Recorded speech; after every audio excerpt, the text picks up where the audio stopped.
Hai, Assalamualaikum adik-adik kelas 2. Pada video kali ini kita akan belajar tema 5, subtema 2, pembelajaran 4. Benny mendapat tugas dari sekolah. Benny harus membawa daun kelapa. Benny belum mengetahui kegunaannya.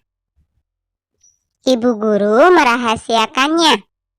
Tahukah kamu apa kegunaan daun kelapa? Coba amati gambar berikut. Ini adalah gambar langkah-langkah membuat anyaman ketupat. Buatlah pertanyaan tentang gambar tersebut dan mintalah temanmu menjawabnya. Nah, misalkan saja pertanyaannya, apa bahan untuk membuat anyaman ketupat? Teman bisa menjawab, daun kelapa. Perhatikan percakapan Benny. Benny sedang bercakap-cakap dengan Bu Guru. Buatlah ketupat menggunakan daun kelapa. Sediakan 2 helai daun kelapa. Pernahkah kamu membuat kerajinan? Kerajinan dari dedaunan? Kali ini kamu akan membuat anyaman. Anyaman cangkang ketupat dari daun kelapa. Cara membuatnya adalah 1. Gulung 1 sisi janur sampai 3 kali pada tangan. Ingat, posisi pangkal janur menghadap ke atas. 2. Ambil sisi janur 1 lagi. Seperti langkah sebelumnya. Gulung pada tangan sebanyak 3 kali. Posisi pangkal janur menghadap ke bawah. 3. Buatlah kedua gulungan saling bersilangan. Janur masih dalam posisi tergulung. 4. Ambil 1 ujung. Kemudian putar ke belakang susunan janur. 5. Masukkan ujung janur yang sudah diputar ke belakang. Kemudian janur yang berada pada posisi tengah. 6. Teruskan anyaman sampai bawah. Lakukan langkah sama dengan janur yang 1 lagi. Hore, aku dapat membuat ketupat. Ayo ceritakan ke teman-temanmu. Ini adalah pengalamanmu membuat anyaman ketupat. Daun kelapa berguna untuk cangkang ketupat. Banyak jenis daun lainnya yang berguna bagimu, seperti daun mangga, daun singkong, dan daun pepaya. Nah, coba amatilah 5 jenis daun di sekitarmu.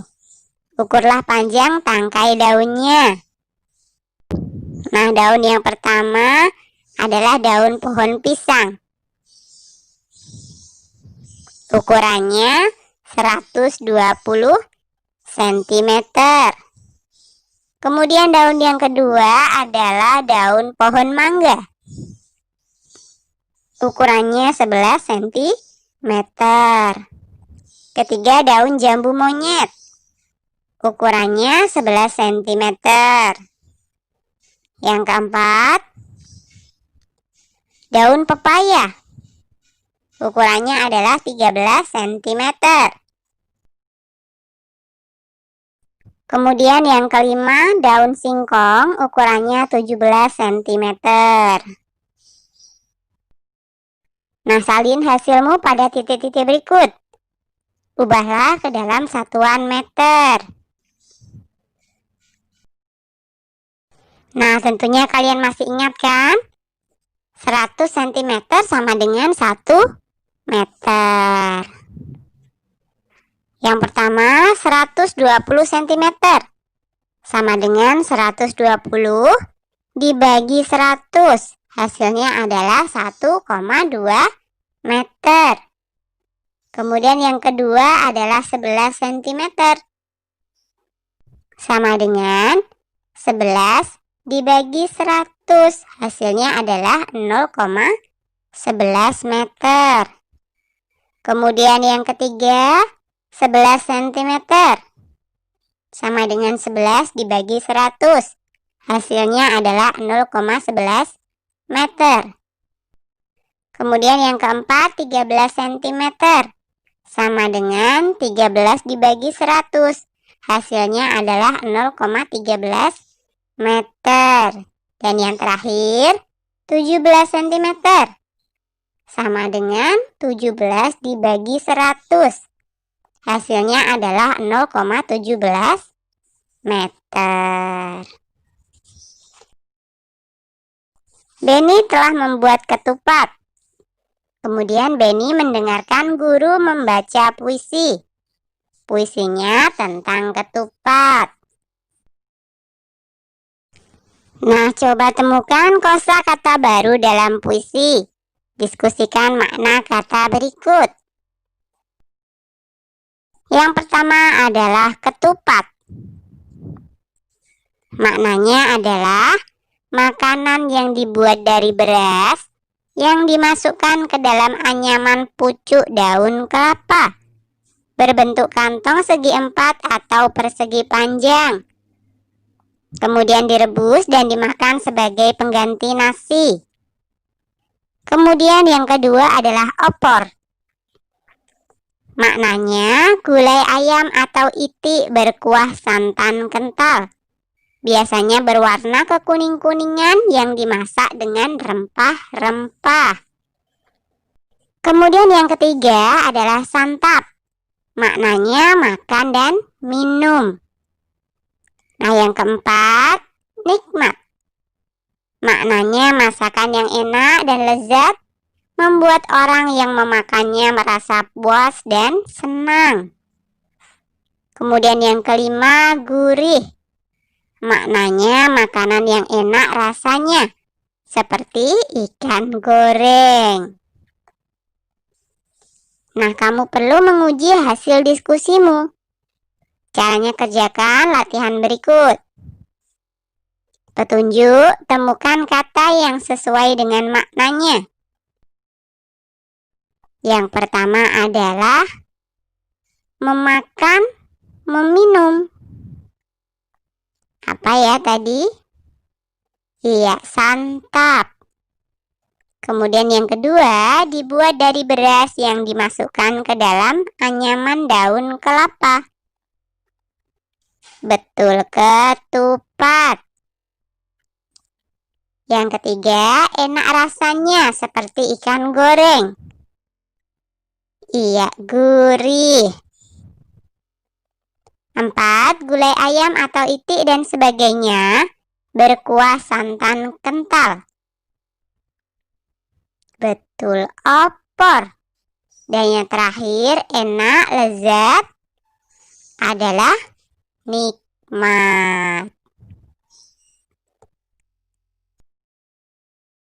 Mari membaca puisi berikut, gunakan lafal, intonasi, dan ekspresi yang tepat. Ketupat lebaran. Ketupat lebaran dengan sayap opor ayam. Disantap sepulang dari sholat Idul Fitri. Untuk kakek dan nenek, tetangga, sahabat. Senangnya, subhanallah, sungguh nikmat. Ketupat lebaran dengan sambal goreng hati. Tersedia di meja sepulang dari sholat. Memang sedap dan enak dan gurih. Cobalah ketupat. Alhamdulillah, sungguh nikmat. Nah, perhatikan temanmu membaca puisi. Gunakan ekspresi, intonasi, dan lafal. Nah, ekspresinya, raut wajah ataupun gerak tubuh sudah tepat dalam mengisyaratkan perasaan sesuai isi puisi.